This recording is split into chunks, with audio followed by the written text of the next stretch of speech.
Morning everyone. आइए आज हम लोग उसने कहा था पाठ का सब्जेक्टिव क्वेश्चन पढ़ने वाले हैं और एक बार आप लोग इसके सारांश को जाके देखें। उस सारांश के वीडियो का लिंक आपके डिस्क्रिप्शन बॉक्स में दिया जाएगा और आप लोग पहले सारांश जाके देखें, उसके बाद सब्जेक्टिव देखें, इसके बाद फिर ऑब्जेक्टिव देखें। एक भी ऐसा क्वेश्चन नहीं होगा कि आपको सब्जेक्टिव और ऑब्जेक्टिव आज करने की जरूरत पड़ेगा। एक बार सिर्फ आप देख लीजिए, गारंटी के साथ बोलते हैं कि ज्यादातर आज करने की जरूरत नहीं होगा। जो आज हम लोग क्या है, क्लास 12 हिंदी के चैप्टर 2 उसने कहा था, आज हम लोग पढ़ रहे हैं, जो किनके द्वारा लिखा गया है, चंद्रधर शर्मा गुलेरी जो द्वारा लिखे गए हैं। तो आज देखते हैं कि इस कहानी में सब्जेक्टिव क्वेश्चन क्या क्या पूछ रहा है और इस चैप्टर से भी क्या है 5 नंबर का हमारे बिहार बोर्ड एग्जाम में पूछा जाता है। तो देखते हैं, हम लोग बोल रहे हैं उसने कहा था में क्या क्वेश्चन है। यहाँ पे बोल रहा है कि उसने कहा था कहानी कितने भागों में बटी हुई है, कहानी के कितने भाग में युद्ध का वर्णन है। तो हम लोग बोलेंगे उसने कहा था कहानी जो है 5 भागों में बटी हुई है। कितने भागों में बटी हुई है? 5 भागों में बटी हुई है, जो कि 3 भाग में युद्ध का वर्णन है। पहला भाग में नहीं, पहला भाग में तो इनका परिचय है, जो भी वो है पात्र है उसमें उसका परिचय है, और अंत में भी युद्ध का वर्णन नहीं है। किसमें युद्ध का वर्णन है? तो दूसरा भाग में, तीसरा भाग में और चौथा भाग में। किसमें युद्ध का वर्णन है? दूसरा भाग, तीसरा भाग और चौथा भाग में। और कहानी कितने भागों में बांटा गया है? 5 भागों में बांटा गया है। तो आइए हम लोग फिर देखते हैं इसका आंसर क्या बोला जा रहा है। बोल रहा है उसने कहा था कहानी 5 भागों में, कितने भागों में? 5 भागों में बांटा गया है और इस पूरी कहानी के 3 भागों में युद्ध का वर्णन है। कितने भागों में युद्ध का वर्णन है? 3 भागों में युद्ध का वर्णन है। दूसरे, तीसरे और चौथे भाग में युद्ध का दृश्य है। मतलब दूसरे भाग, तीसरे भाग और चौथे भाग के भाग में क्या है कि युद्ध का दृश्य देख सकते हैं, और पहला और 5वां में क्या है, युद्ध का दृश्य, युद्ध की बातें नहीं कही गई। तो आइए आप लोगों से आशा करता हूं कि आप लोग जरूर इस क्वेश्चन को समझ गए होंगे। तब बढ़ते हम लोग अगले क्वेश्चन की तरफ। अगला क्वेश्चन हमारे पास कि कहानी के मुख्य पात्रों की एक सूची तैयार करें। कहानी के मुख्य पात्रों की एक सूची तैयार करें। तो यहाँ पे बोला जा रहा है, यहाँ पे हमारे पास बोला जा रहा है वैसे तो कहानी में कई पात्र हैं, इस कहानी में तो कई पात्र हैं, परंतु जो मुख्य पात्र हैं उनकी सूची निम्नलिखित है। कौन कौन है? एक लाना सिंह है, लाना सिंह जो 12 साल का लड़का है। सुबेदारनी के जो पति है वो सुबेदार है। बौधा सिंह कौन है? ये इनका पुत्र है। और अतर सिंह क्या है? अतर सिंह जो अमृतसर के वहां पे जो भी बड़ा आदमी है वो अतर सिंह है। जो लड़की था ने 8 साल की जो लड़की थी उनके मामा के नाम है अतर सिंह। फिर महान सिंह, बजीरा सिंह कौन है? पलटक के विदूषक। मतलब जहाँ पे लड़ने जाते हैं सभी लोग लाना सिंह, और वहां पे जो पलटन होते हैं वहां पे हंसी मजाक करने वाले कौन होते हैं? तो बजीरा सिंह इत्यादि। तो हम लोग क्या बोलेंगे कि इस कहानी में तो बहुत पात्र है, लेकिन मुख्य पात्र क्या है वो भी निम्नलिखित है। एक लाना सिंह है, एक सुबेदार सिंह है, सुबेदार है वो सुबेदारनी जो 8 साल की लड़की थी, बौधा सिंह, अतर सिंह और महासिंह, फिर बजीरा सिंह इत्यादि। ये कहते क्या है? मुख्य पात्र हैं। आइए हम लोग फिर अगले क्वेश्चन में बढ़ते हैं कि लाना सिंह का परिचय अपने शब्दों में दे। क्या बोल रहा है कि लाना सिंह का परिचय अपने शब्दों में दे। तो बोल रहा है लाना सिंह वीर सिपाही थे। लाना सिंह क्या थे? वीर सिपाही थे। और बस इस कहानी का प्रमुख पात्र एवं क्या है? नायक है। बोल देगा कि उसने कहा था कहानी का सबसे प्रमुख पात्र कौन है? तो लाना सिंह। और नायक मतलब हीरो कौन है? तो लाना सिंह है। और फिर बोल रहा है कि लेखक ने कहानी में उसके चरित्र की पूरी तरह उभरा है। क्या है?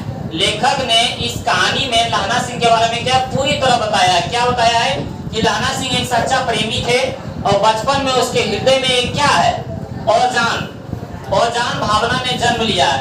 कि जो 12 साल का लड़का था लाना सिंह, उसी समय क्या है कि एक लड़की से प्रेम करने लगा था जो 8 साल की लड़की थी, जो आगे चल के सुबेदार की पत्नी बनी थी।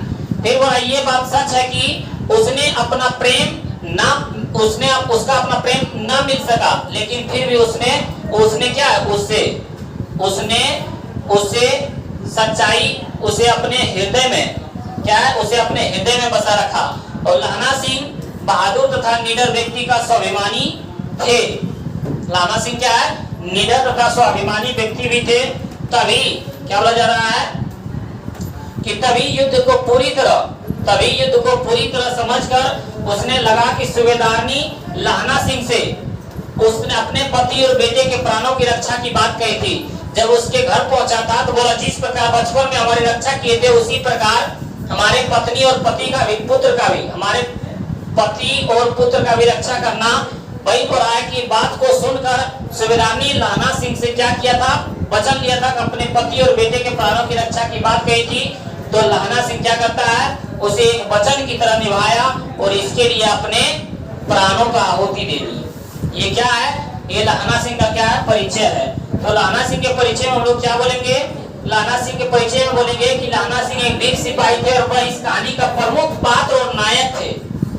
लाना सिंह क्या है? प्रमुख पात्र और नायक थे। और बोल रहे हैं कि वह एक सच्चा प्रेमी था। बचपन में क्या उसके हृदय में एक अनजान भावना को जन्म लिया और ये बात सच है कि उसे अपना प्रेम क्या है? ना मिल सका, लेकिन फिर भी उसने सच्चाई से क्या है? सच्चाई से अपने हृदय में उसको क्या किया? बसा के रखा।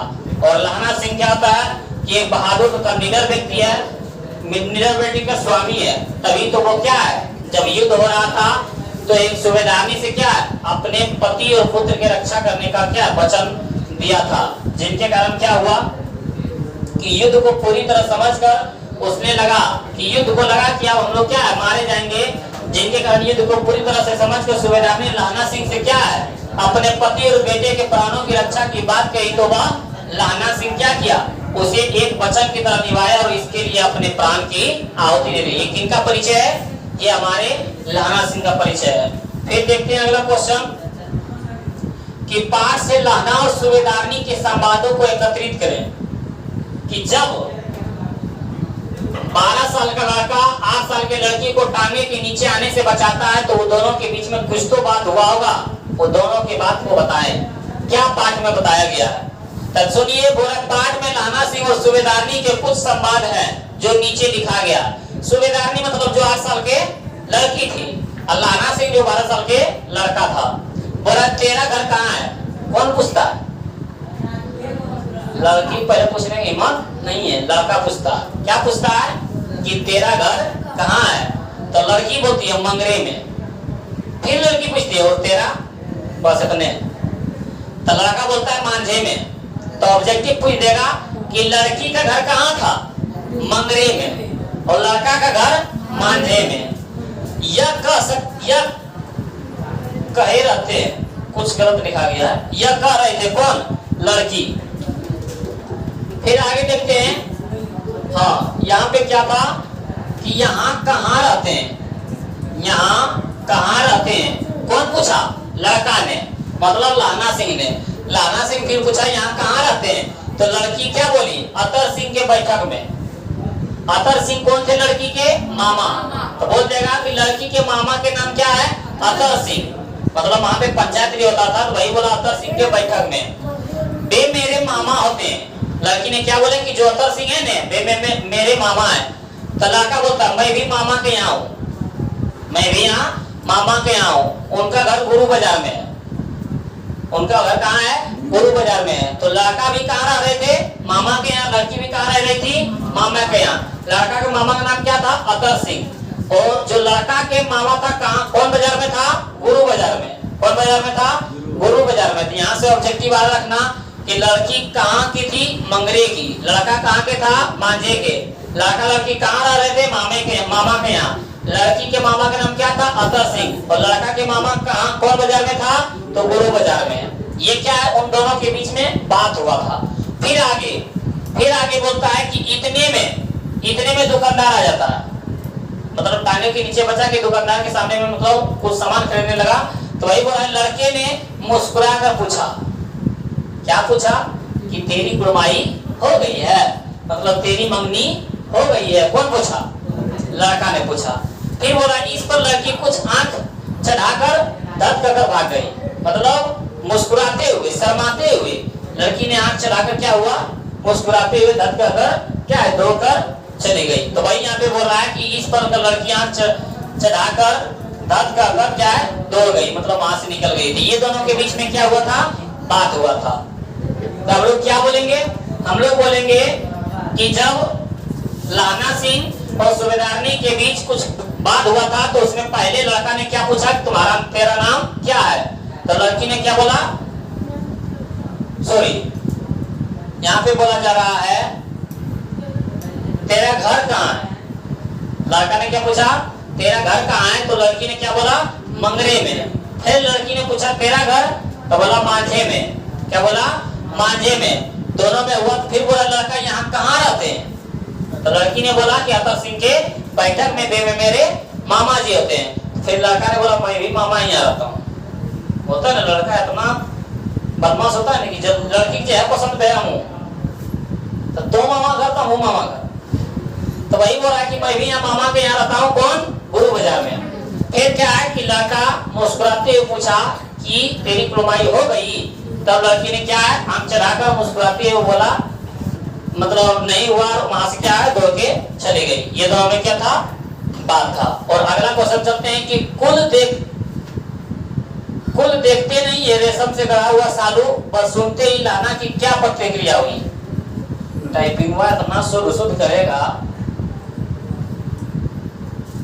कुल देखते नहीं रेशम से गढ़ा हुआ सालू, बस सुनते ही क्या है, लाना सिंह की क्या प्रतिक्रिया हुई।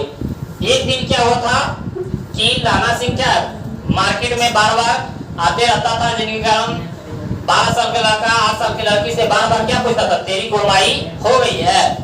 तभी ने लड़की ने बोला कि गढ़ा हुआ सालू ये नहीं दिखता है कि मेरी कुलमाई हो गई कि नहीं, क्या अच्छा अच्छा कपड़ा पहन के आया था। तो वही बोला, इस बात को सुन के 12 साल के लड़का की मन में क्या मतलब भावना हुआ बताएं। तो सोचो कि बार बार कोई लड़का लड़की से पूछे कि तेरी कुलमाई हो गई, तेरी कुलमाई हो गई, आशा में लगे हैं कि कम से कम बोलेगा नहीं, और उसको बोल दे कि ये गढ़ा हुआ सालू नहीं दिखता है कि अब शादी होने वाला है। तो उस लड़का के अंदर में क्या प्रतिक्रिया हुआ सुने। बोला ये बात सुनते ही लड़का को काफी गुस्सा आया, काफी गुस्सा आया। साथ ही साथ वह अपने सूझ बूझ खो बैठा। बोला कि मेरा जिंदगी अब खत्म हो गया। इसलिए घर वापस आते समय एक लड़के को नाली में धकेल दिया। इतना गुस्सा हो गया था कि एक लड़के को क्या किया, नाली में धकेल दिया। और एक कुत्ता को पत्थर मारा। मतलब उसका दिमाग स्थिर था ही नहीं। और एक सब्जी वाले को दूध उड़ेल दिया। और एक सब्जी वाले को क्या किया, दूध उड़ेल दिया। कहीं बोला एक सब्जी वाले को दूध उड़ेल दिया। फिर आगे बोल रहा है कि एक पूजा पाठ करने वाली औरत से क्या हुआ, टकरा गया। आ रहा था पूजा पाठ करने जा रही थी औरत, उससे क्या हुआ, टकरा गया। जिसने उसे क्या बोला, अंधा कहा कि अंधा नहीं ना कि टकरा गया। ऐसा करते करते वो कहां पहुंचा, घर पहुंचा। किसने, 12 साल के लड़का जो कौन है, लाना सिंह है। इनकी प्रतिक्रिया को सुन के क्या बहुत पहले गुस्सा हुआ और उनके दिमाग सूझबूझ मतलब सब खो बैठा। और आते समय एक लड़का को क्या किया, नाली में धकेल दिया, जा तो यहाँ हमारा दिमाग में अच्छा ना है। और फिर दूसरा बार में क्या किया, पत्थर उठा के कुत्ते को मारा। तीसरा बार में क्या किया, एक सब्जी वाले को दूध उड़ेल दिया। और चौथा बार में पूजा पाठ करने वाली औरत से टकरा गया, जिसके कारण औरत ने क्या बोला, अंधा नहीं है ना। इस तरह क्या हुआ, इस तरह करते हुए वे घर पहुंचे। अगले क्वेश्चन में पढ़ते हैं। अगला क्वेश्चन है कि जाड़ा क्या है, मौत है और निमोनिया से मरने वाले को मुरब्बे नहीं मिला करते। वजीरा सिंह की इस कथन का क्या है। जहां पे ये लड़ रहे थे ना, वहां पे बहुत अधिक ठंडा पड़ रहा था। और ठंडा से क्या है, पूरा जमीन बर्फ से ढक गया था। और वहां पे जब मर भी कोई जाता तो उसको जमीन नहीं मिलता। इसलिए यही कथन पे बोला गया कि वजीरा सिंह की इस कथन का आशय यह है कि वहां के युद्ध के मैदान में अत्यधिक ठंड पड़ रही थी, अत्यधिक ठंड पड़ रही थी, जिसके कारण ऐसा लगा कि मानो उसकी जान ही निकल जाए, मानो इसकी जान ही निकल जाएगी। वैसे भी इस स्थिति में इतने लोगों निमोनिया हो रहा था, उन्हें मरने के लिए स्थान भी नहीं मिला रहा था। क्यों, क्योंकि वहां ठंड पड़ने से पूरे बर्फीले हो गए थे और मरने से भी क्या है, वहां पे स्थान भी नहीं मिल रहा था। उसी कथन पे बोला गया कि जाड़ा क्या है, मौत है और निमोनिया से मरने वाले को मुरब्बे मिला करते हैं, मुरब्बे नहीं मिला करते हैं। वजीरा सिंह के इस कथन का क्या है कि जहां वजीरा सिंह लड़ रहे थे वहां पे क्या है, अत्यधिक ठंड पड़ रहा था अत्यधिक ठंड पड़ा था, जिनके कारण इसको ऐसा लग रहा था कि मानो उसकी जान ही निकल जाएगी। और वैसे भी इस स्थिति में इतने लोगों को क्या हुआ था, निमोनिया हुआ था, क्योंकि ठंडा में ज्यादा निमोनिया होता है और वह उन्हें मरने के लिए स्थान भी नहीं मिल रहा था। अगला क्वेश्चन है हमारे पास, क्या बोला जा रहा है कि कहती है तुम राजा हो, मेरे मुल्क को बचाने आए हो। वजीरा की इस कथन में किसकी ओर संकेत है? तो हम लोग बोलेंगे कहती है तुम राजा हो, मेरे मुल्क को बचाने आए हो। वजीरा की इस कथन का संकेत किसकी ओर है? कथन में फ्रांस की मेम, क्या बोला जा रहा है? फ्रांस की मेम की ओर संकेत है, फ्रांस की मेम की ओर संकेत है। तो बोल रहा है कि तुम क्या हो, तुम राजा हो, मेरे मुल्क को बचाने आए हो। तो ये वजीरा सिंह का कथन है, किसकी ओर संकेत करता है? तो जो फ्रांस के मेम थे उसकी ओर संकेत करता है। लाना सिंह के गांव में आया तुर्की मौलवी क्या कहता है? तो वहां के जो मौलवी थे ने, कहां पे? लाना सिंह के गांव में जो आए थे, वही बोल रहा है लाना के गांव में तुर्की मौलवी कहता है कि जर्मनी वाले बड़े पंडित है, जर्मनी वाले क्या बड़े पंडित है, वेद पढ़कर भी विमान चलाने की विद्या जान गए। हम लोग में वेद कुरान होता है ना, तो वहां के मौलवी बोलता है कि जर्मनी के लोग इतना मतलब पंडित है कि वेद कुरान पढ़ के, सॉरी वेद पढ़कर विमान चलाने के लिए, जहाज चलाने के लिए सीख गए। ऐसा हम लोगों में एक से एक विद्वान है जो कि क्या है, वेद में पहले ही लिख दिया था कि किस तरह विमान बनाना चाहिए, किस तरह उड़ता है। तो वही बोल रहा है कि इतने पंडित हैं कि वेद क्या है, वेद पढ़कर विमान चलाने के लिए क्या है, विद्या जान गए। और मंडी में बनियों को बहकाता था। बनिया मतलब जो मतलब दुकान किया रहता है और सामान बिक्री करता है और बेचता है, वही बोलता है उन्हीं को बनिया। कि बनिया को बहकाता था, क्या बहकाता था? डाक खाने से रुपया निकाल लो, सरकार क्या है, सरकार का राय से जाने वाला है। कि क्योंकि पहले बैंक नहीं था तो पहले पैसा कहाँ जमा करता था? डाकघर में। तो वही बोल रहा है कि डाक खाने से पैसा निकाल लो, नहीं तो क्या होगा, नहीं तो सरकार हमारे जाने वाला है। तो इससे क्या है कि लाना सिंह के जो भी गांव में आया तुर्की मौलवी, उनको यही कहता था। क्या कहता था कि फ्रांस के लोग क्या है कि बड़ी पंडित हो गए और वहां के पंडित क्या है, वेद पढ़कर क्या है, विमान चलाने के लिए सीख गए। और मंडी में जितने भी बनिया थे सभी को क्या है कि बहकाता था कि डाक खाने से रुपया निकाल लो, सरकार की राय से जाने वाला है। और यहाँ हुआ आप लोगों का क्वेश्चन समाप्त। और आप लोगों को आशा करते हैं कि इतना क्वेश्चन जरूर समझ में आया होगा। तो अगले वीडियो में फिर बनिए, आइए फिर मिलते हैं हम लोग ऑब्जेक्टिव में।